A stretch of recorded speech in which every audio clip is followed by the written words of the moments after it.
Hello and welcome back to Stitch Chemistry, the channel where I share the results of my yarn experiments. In this video, we are going to be finding out what happens when you crochet the interlocking block stitch with variegated yarn. Here you can see some beautiful pictures of the interlocking block stitch from a video by the channel Hooked by Robin. This is the video I watched to learn this stitch, and I have included a link in the description of this video for anyone interested in a step-by-step tutorial for the interlocking block stitch. I really like the look of this stitch, but every time I've seen it, it has always been made with 3 solid colors of yarn, and I was curious what would happen if I made a blanket with variegated yarns instead of solid colors. I recently finished a swatch video of some Big Twist value variegated yarns, and thought this would be a great yarn to try the block stitch with.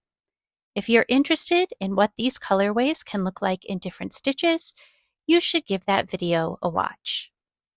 I chose 5 skeins with colorways that I thought went together reasonably well and made some test swatches. My first swatch, which is the swatch on the left, was in the colorway Candy Bowl. I had never done this stitch before and found that my first 2 rows didn't make a flat edge. So when I did a swatch with the different colorways, I decided to put a row of single crochet stitches at the bottom of the blanket to help flatten the edge. To be honest, I don't usually do test swatches, but I thought there was a chance this would be so chaotic and visually overstimulating that I would scrap the project after only a few rows. So I decided to do a test swatch just in case. After the test swatch, I was fully on board with this project. I loved the swatch so much I fully expected to love the final blanket as well.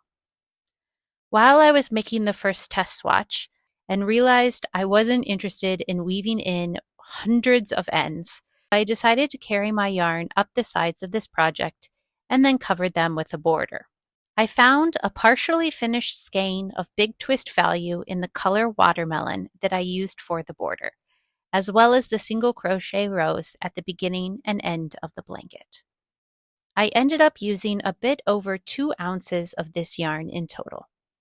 I also used the recommended size 5mm hook for this project. I'm not going to show a step-by-step tutorial for this, but I will be going over the general steps. If you would like a more detailed tutorial, I recommend the Hooked by Robin video listed in the description box.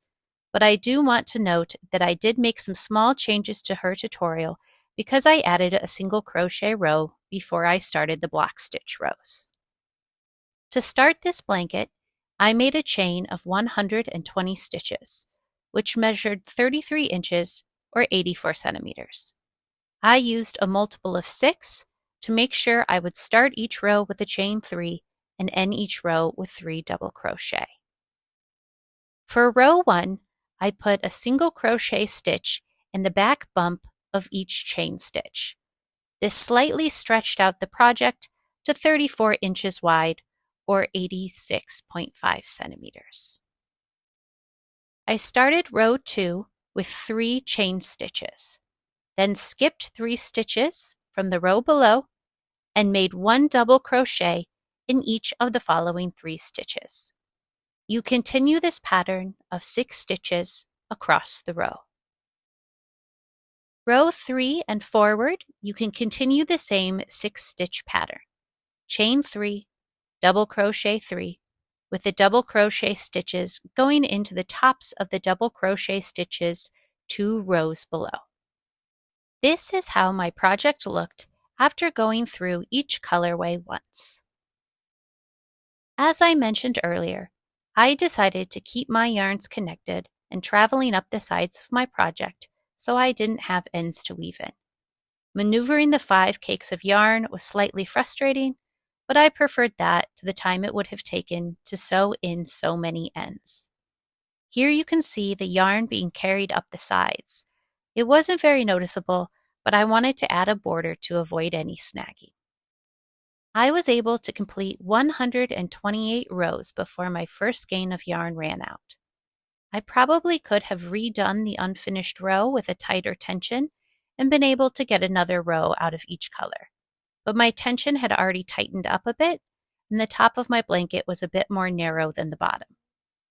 That's a problem that could have been fixed with blocking, but I didn't want to risk it, so I frogged the incomplete row and the row below to add the final row of block stitches.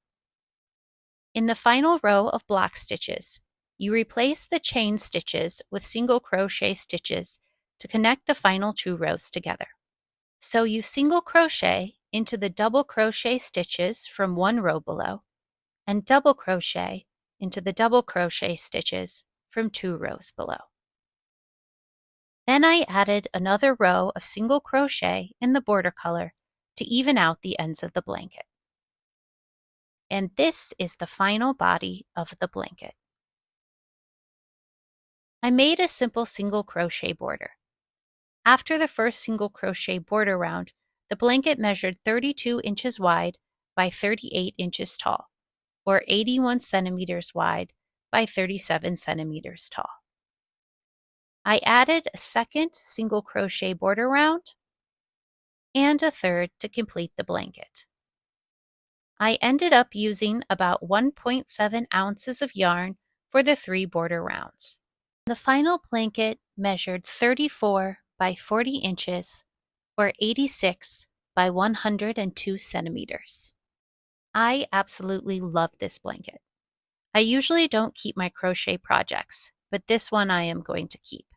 It's bright and fun, and the yarn is soft, and I love it. I consider this a successful experiment, and I think a big reason why is the way these colorways are patterned. Each of these colorways has a dominant color that goes on for an extended length. That helped the rows of block stitch be more consistent and cohesive. I also think having the skein that was mostly white also really helped balance the rows and cut a bit of clutter.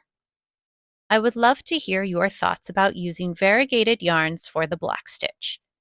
Do you like the chaos, or do you prefer using solid colors for this stitch? Let me know in the comments. And thank you so much for watching this video and sticking around all the way to the end. If you enjoyed this video, please give it a like, and if you want to see what experiments I do in the future, please subscribe to the channel.